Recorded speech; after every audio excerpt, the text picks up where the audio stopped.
Nós vamos falar sobre a perspectiva de chega de viver encurvado. Aquela mulher vivia encurvada, ela tinha um osso calcificado e ela vivia encurvada. E Jesus a curou. Encurvado nunca mais. Chega de viver encurvado. Levanta a cabeça. Que Deus ministre profundamente com você, em você, através desse texto. Vamos lá. Lucas capítulo 13 será projetado aí na sua tela. Certo sábado, Jesus estava ensinando numa das sinagogas. E ali estava uma mulher que tinha um espírito que a mantinha doente. Havia 18 anos. E ela andava encurvada, de forma alguma podia endireitar-se.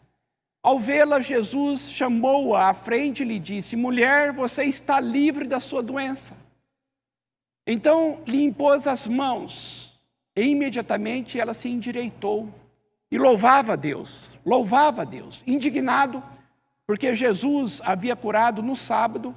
O dirigente da sinagoga disse ao povo: há 6 dias em que se deve trabalhar, venham para ser curados nesses dias, e não no sábado. O Senhor lhe respondeu: hipócritas, cada um de vocês não desamarra no sábado o seu boi ou jumento do estábulo e o leva dali para dar-lhe água?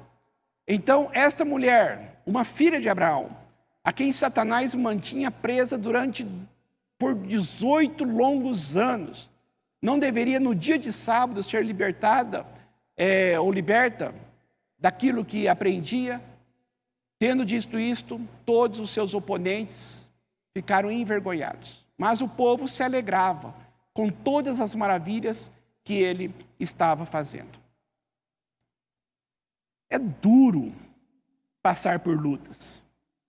É difícil passar por enfermidades. É difícil passar por problemas financeiros. É difícil passar por problemas familiares. Parece que o tempo só vai alimentando mais a dor, a angústia.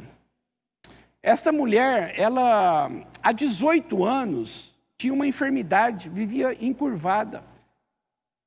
E é interessante que a Bíblia diz que essa enfermidade era causada por um espírito maligno, um demônio. Sabe que nós precisamos entender algumas coisas a respeito de enfermidades na Bíblia. Precisamos entender algumas coisas do mundo espiritual. Tem 3 coisas que podem causar enfermidades. A enfermidade é efeito do pecado. A enfermidade começou por causa do pecado na raça humana. Então eu quero que você preste atenção.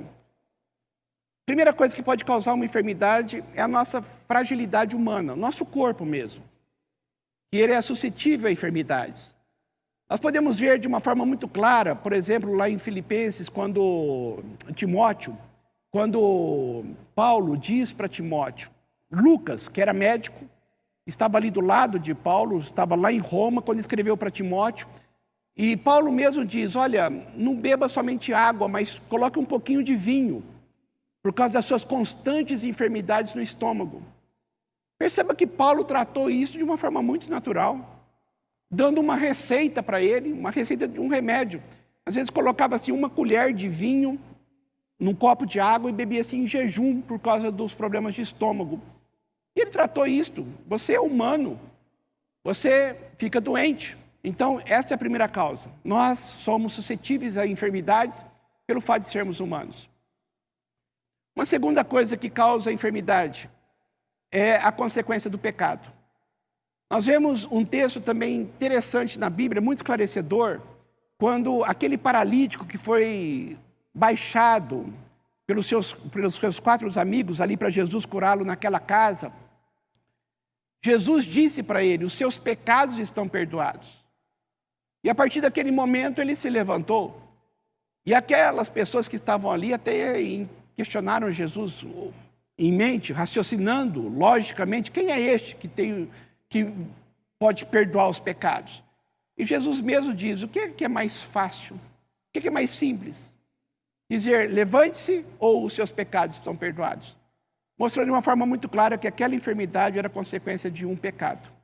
Então, presta comigo. Primeiro, a nossa estrutura fragilizada, a nossa estrutura humana. Nós estamos suscetíveis a enfermidades. Nós estamos suscetíveis a doenças. Segundo, consequências espirituais, pode ser consequência de um pecado. E um outro ponto também, intervenção demoníaca. É o caso dessa mulher. Ela estava há 18 anos encurvada e diz a Bíblia por causa de um espírito maligno. Então o diabo também pode implementar enfermidades numa pessoa. Nós podemos ver o exemplo de Jó, quando o diabo pediu permissão para Deus para tocar na saúde dele. Deus deixou. Então é uma coisa muito importante eu entender. Tudo debaixo da permissão de Deus. Deus está no controle, Deus é soberano. Mas o diabo ele pode imprimir uma enfermidade também. Nós precisamos ter muito discernimento, muita sabedoria, porque cada caso é um caso. Mas uma coisa que eu quero deixar bem claro aqui para você. O mundo espiritual é muito mais real do que você imagina. O mundo espiritual, ele tem uma carga enorme de influência sobre a sua vida. E muitas pessoas não se atinam para isto. Nós precisamos evitar os extremos. Não ver diabo em nada é um extremo. Vermos o diabo em tudo é outro extremo. Então nós precisamos tomar muito cuidado de termos equilíbrio e nós pensarmos que realmente existe um mundo espiritual e ele realmente influencia as nossas vidas. Aquela mulher estava numa sinagoga. O que era uma sinagoga? Era um lugar onde as pessoas se reuniam, os judeus, para estudarem a Bíblia. Ela começou na época do exílio de Babilônia. Lá não tinha templo, o templo estava em Jerusalém, então naqueles 70 anos ali, eles começaram a se reunir para estudarem a Bíblia e principalmente para ensinar as crianças. Então, o que era uma sinagoga? Era um lugar onde as pessoas se reuniam para estudar a Bíblia, se reuniam para adorar a Deus, se reuniam para levar os seus filhos para aprenderem da palavra. A mulher não tinha vez na sociedade judaica. A mulher não tinha vez na sinagoga. Por exemplo, só para você ter uma ideia, para que houvesse uma reunião numa sinagoga, tinha que ter pelo menos 10 homens. Se não tivesse pelo menos 10 homens, não poderia ter uma reunião. Então, se tivesse lá, um exemplo, 20 mulheres e 3 homens, não haveria reunião. Tinha que ter pelo menos 10 homens. E aí, aquela mulher estava na sinagoga naquele dia. E quando ela foi adorar naquele dia, chegou lá encurvada, Jesus estava lá. E quando Jesus estava lá, ele quebrou alguns protocolos. Ele chamou a mulher à frente, a curou, libertou-a. Presta atenção numa coisa. Aquela mulher não pediu para ser curada. Foi Jesus que teve a iniciativa. Foi Jesus que a chamou. Jesus a curou ali. Quebrou um protocolo. Segundo protocolo, a mulher começou a gritar. Ela começou a adorar a Deus, começou a louvar, começou a erguer a sua voz. Quebrou um outro protocolo. 18 anos encurvada. 18 anos, olhando para baixo, 18 anos, com dores. Eu fico imaginando. As pessoas se reuniam no sábado na sinagoga. Eu fico imaginando aquela mulher, durante 18 anos, indo à igreja. Os irmãos ali perguntando para ela, como é que a senhora está? Como é que foi essa semana? Essa semana doeu? Ela, sim, essa semana doeu. Essa semana não foi fácil. Mas estou aqui. Essa mulher foi curada. Imagina a alegria dela. Ergueu a sua voz, quebrou todo e qualquer protocolo. Só que aí tinha os inimigos de Jesus, os fariseus, os religiosos. Pessoas extremamente secas. Começaram a criticar Jesus. O líder da sinagoga levantou e deu uma indireta. 6 dias vocês podem vir aqui para serem curados, exceto no sábado. Hoje é sábado, sábado não é dia de cura. Jesus olha para aquele homem e diz, você é um hipócrita. Se vocês tiverem um boi e um jumento, vocês não vão desamarrá-los para levá-los para tomar água? E essa mulher não poderia receber a bênção de Deus, a cura de Deus sendo uma filha de Abraão? Nós temos muito que aprender com esse texto. Tem muitas lições preciosas para nós darmos um basta a vivermos encurvados, vivermos de cabeça para baixo, darmos um basta. Então eu quero que nós pensemos em algumas lições. Vamos tirar algumas lições da vida da mulher, algumas lições que nós podemos aprender com o próprio Jesus, e algumas lições que nós podemos aprender com os próprios fariseus também, os inimigos de Jesus. Então vamos pensar nesse tema. Chega de viver encurvado. Chega de viver encurvado. Então vamos olhar primeiro o lado daquela mulher. A primeira coisa que eu quero destacar naquela mulher, a primeira lição que ela tem para nos ensinar: nunca se acomode com os seus sofrimentos. Nunca se acostume com seus sofrimentos. Tem pessoas que oram e oraram muito na vida, hoje não oram mais. Tem pessoas que buscaram a Deus de uma forma intensa durante algum tempo na sua vida e hoje não buscam mais. Por quê? Porque acreditam que não tem mais jeito. Acreditam que tudo que orou não funcionou, Deus não agiu e desistiram. E simplesmente se acomodaram, simplesmente jogaram a toalha, simplesmente desistiram. Nunca se acomode com o seu sofrimento.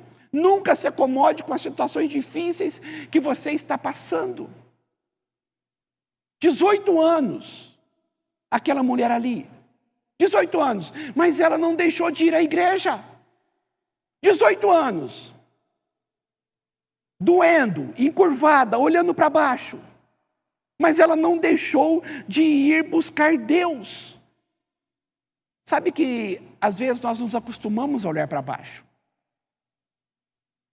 É um estilo de vida que nós começamos a ter, que adotamos como hábito. Acreditamos que a nossa vida não tem mais jeito. Acreditamos que está tudo acabado. Acreditamos que não tem mais o que ser feito. E aí, sem perceber, eu quero que você preste muita atenção no que eu vou dizer. É uma coisa tão sutil, é um estratagema tão diabólico, que isto vai, com o tempo, nos minando, tirando de nós a garra, a força, e começamos a nos acostumar com a situação. E de uma hora para outra, sem percebermos, nos tornamos pessoas céticas. Pessoas que não acreditam mais em milagres. Pessoas desanimadas, que reclamam de tudo, tudo. Nós estamos num mundo onde é muito inerente do ser humano a reclamação, olhar os pontos negativos. Nós não conseguimos olhar os pontos positivos para agradecer. Quando nós vamos conversar com alguém, a primeira coisa que nós puxamos assunto, perceba, é algo negativo. Ou é para reclamar da pandemia, ou é para reclamar da situação financeira, ou é para reclamar do que está acontecendo no mundo, ou é para reclamar do governo, ou é para reclamar do tempo, ou é para reclamar das queimadas. Você está reclamando das queimadas? Se você é fora de Barretos, nesses 2, 3 últimos dias aqui, nós estamos sofrendo com queimadas. O tempo está muito seco, está muito calor, e ainda, para piorar, está caindo queimada dos céus. Mas nós reclamamos de tudo. Nós não vemos as coisas boas acontecendo, nós não vemos as coisas, os livramentos, as provisões de Deus. Reclamamos de tudo. Amanhecemos reclamando, dormimos reclamando, vão passando os dias, os meses, os anos, não conseguimos mais ver coisas positivas na nossa família, na nossa vida. Lembra de Israel no Egito? Quando eles saíram do Egito, eram livres. O deserto era algo passageiro, o deserto era algo que ia acabar logo. Mas eles reclamavam de tudo. É porque não tinha pão, é porque não tinha carne, é porque estava calor, é porque isso, é porque aquilo outro. E Deus mandava maná, Deus mandava cordonizes, Deus colocava nuvem para dar sombra para eles durante o dia. Deus colocava a coluna de fogo para esquentá-los à noite. Deus dava provisão dizendo, é passageiro. O deserto que vocês estão passando é por um período. Eles reclamaram tanto que eles ficaram, ao invés de ficarem 1 ano, eles ficaram 40 anos. E Deus disse: vocês vão morrer no deserto, vocês vão ficar prostrados no deserto. Vocês não merecem a minha terra. Os filhos de vocês vão entrar em Canaã, que é a terra prometida, vocês não. E eu percebo que tem muitas pessoas que estão rodeando, andando em círculos na vida, encurvados, porque se acostumaram a andar encurvados. Se acostumaram. Não tem mais perspectiva. Não tem mais ideais, não tem mais sonhos. Cuidado para você não se tornar uma pessoa amarga. Cuidado para você não se tornar uma pessoa que reclama de tudo. Quebra com isto. Cuidado para você não se sentir vítima da vida. Eu quero que você perceba uma coisa. Aquela mulher não foi para ser curada, ela foi para adorar a Deus. Ela não pediu para ser curada, foi Jesus que teve a iniciativa de curá-la. Os problemas dela, a enfermidade que ela tinha, não tirou dela, e os problemas que ela tinha na vida não tiraram dela o amor a Deus, a paixão, o entusiasmo, semana após semana ali para adorá-lo. Cuidado com você, para que aquilo que tem acontecido com você não tire de você a perspectiva e a fé e a doçura e a alegria de viver. Cuidado. Nunca permita que uma situação difícil tire de você a sua fé. Não se acomode com essas situações difíceis.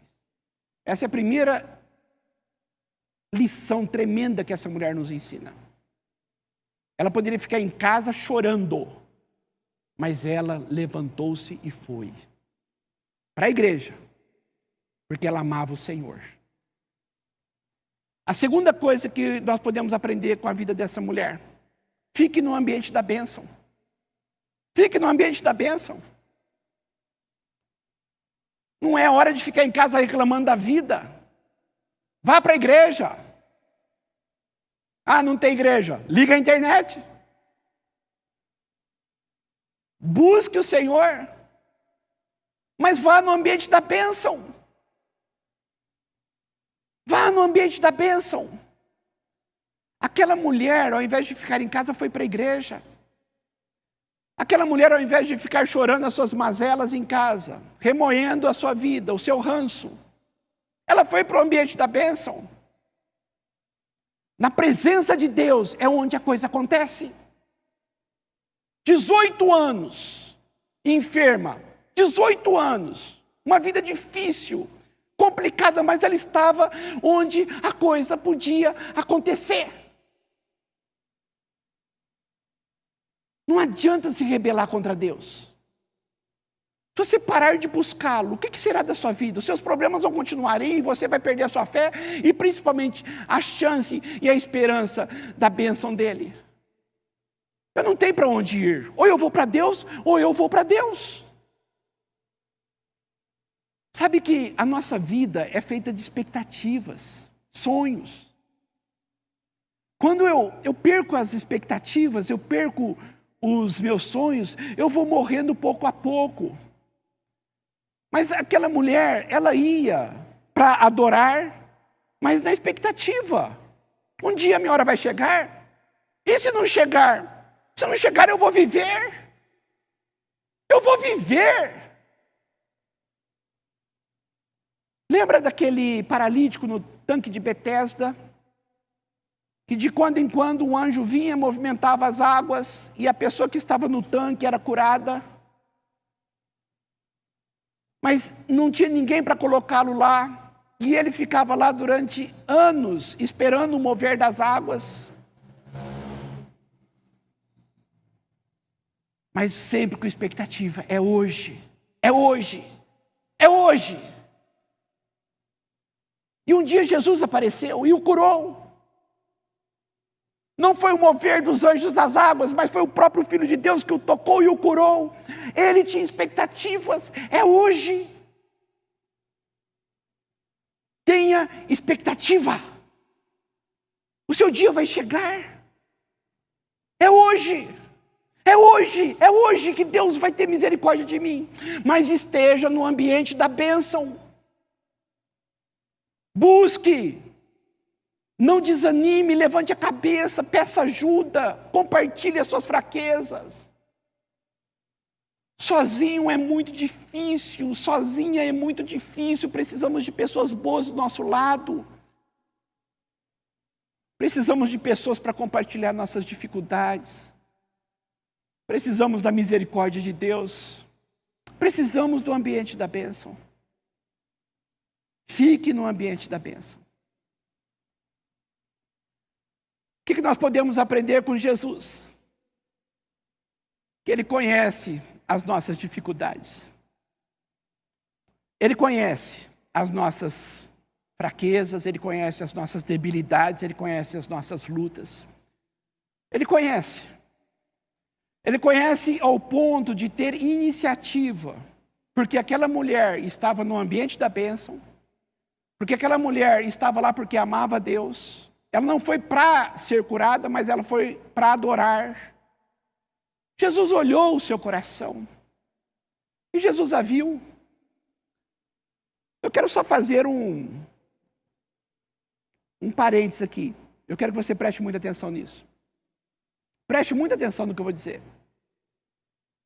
Aos olhos de Jesus, aquela mulher, no seu coração, estava muito mais saudável do que o líder religioso, o pastor, o líder da sinagoga e todos os religiosos que estavam ali. Aos olhos de Jesus, no coração, aquela mulher estava muito mais saudável. Quem estava encurvados, quem estavam de fato doentes, eram os líderes da sinagoga, os religiosos. Deus, Ele olha diferente de nós. Nós olhamos o estereótipo, a aparência, Deus olha o coração. E é esse coração que você precisa vigiar. É esse coração que você precisa vigiar.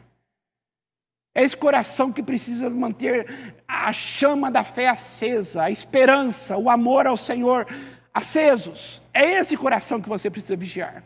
Mas Jesus está vendo o seu coração. Ele sabe das suas dores.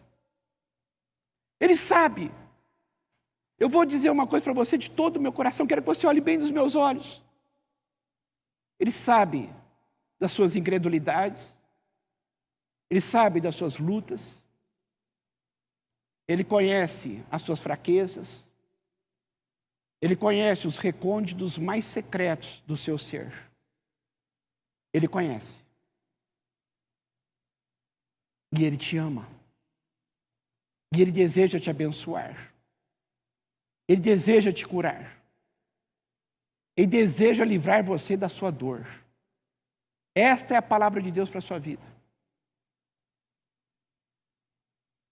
Uma segunda coisa que eu posso tirar da vida de Jesus aqui, que é uma grande lição para nós, é que Ele tem poder para intervir em nossas vidas. Ele tem poder para mudar a nossa sorte. Ele tem poder. A semana passada, quando nós falamos de José, ele quando estava na prisão, no dia que Deus interviu na vida dele, de manhã ele acordou um escravo preso, de noite ele foi dormir o governador do Egito. Em menos de 24 horas, Deus pode mudar a sua sorte. Foi o que aconteceu com aquela mulher, 18 anos, encurvada, mas Jesus teve misericórdia, Jesus foi ao encontro dela, Jesus a curou, Jesus a restaurou, ela gritou, glória a Deus, e a coisa aconteceu. Deus pode fazer um milagre na sua vida. Deus pode mudar a sua sorte, Deus pode curar suas enfermidades, Deus pode intervir no seu casamento, Deus pode mudar totalmente toda a história do seu viver. Nós precisamos crer nisto. É isso que traz esperança ao nosso coração, é isso que nos mantém vivos. O dia que você deixar de ter expectativas e sonhos, você morre, então não deixa isso acabar. Creia, lute. Deus está no controle. Então Cristo nos conhece e Cristo tem poder para intervir.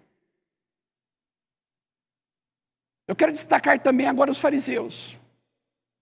Eu quero destacar agora o líder da sinagoga, os inimigos de Jesus. E uma coisa que eu preciso entender nisso tudo é que tem muitas pessoas que não estão nem aí para o seu sofrimento. Tem muitas pessoas que não estão nem aí para você.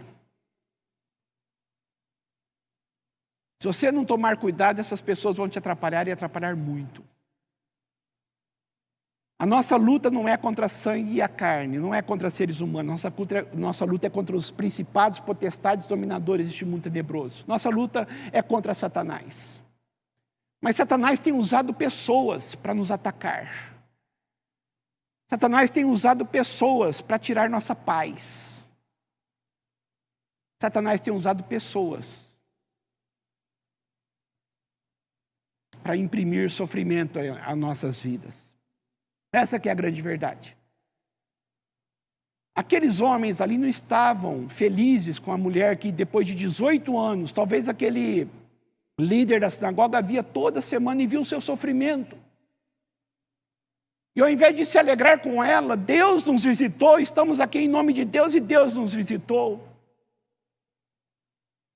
Ele ainda disse, 6 dias vocês virão aqui para serem curados, mas sábado não, fazendo a agenda de Deus.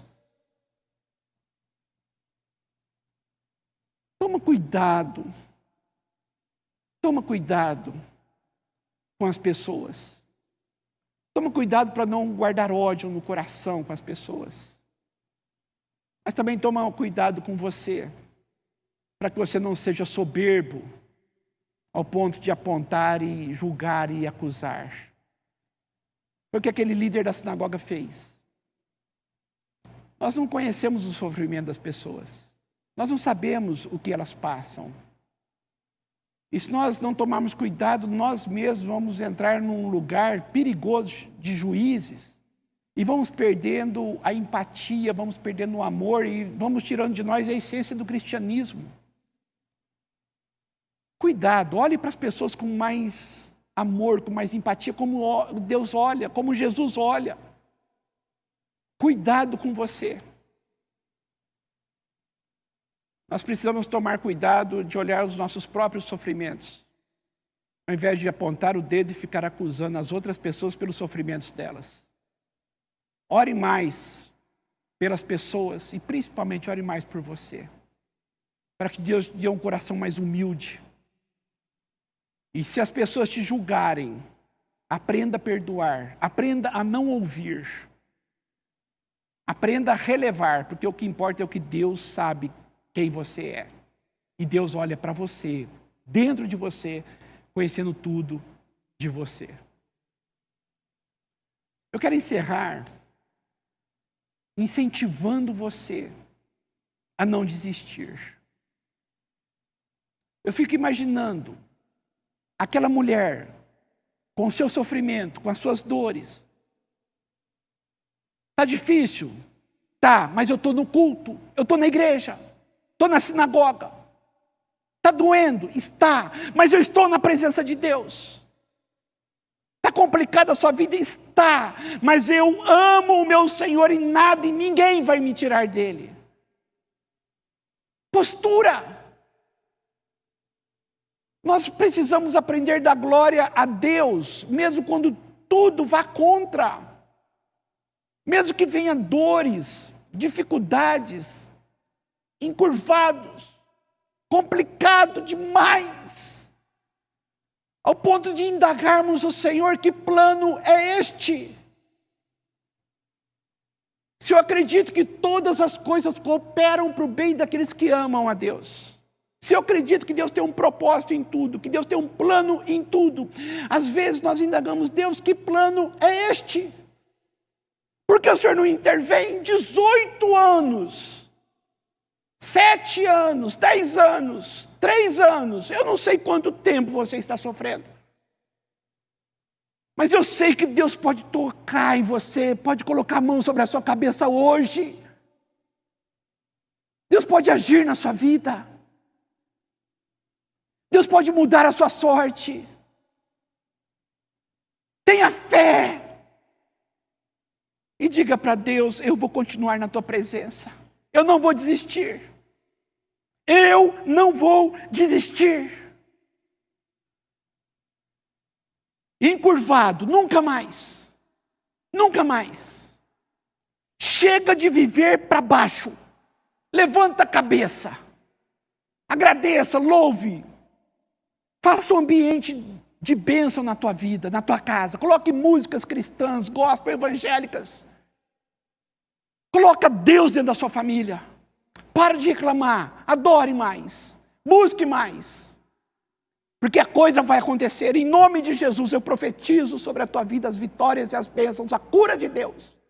Chega de viver encurvado. Você não foi criado para isso. Deus abençoe sua vida. Deus visite o seu coração. Deus renove você. Em nome de Jesus. Em nome de Jesus. Amém e amém.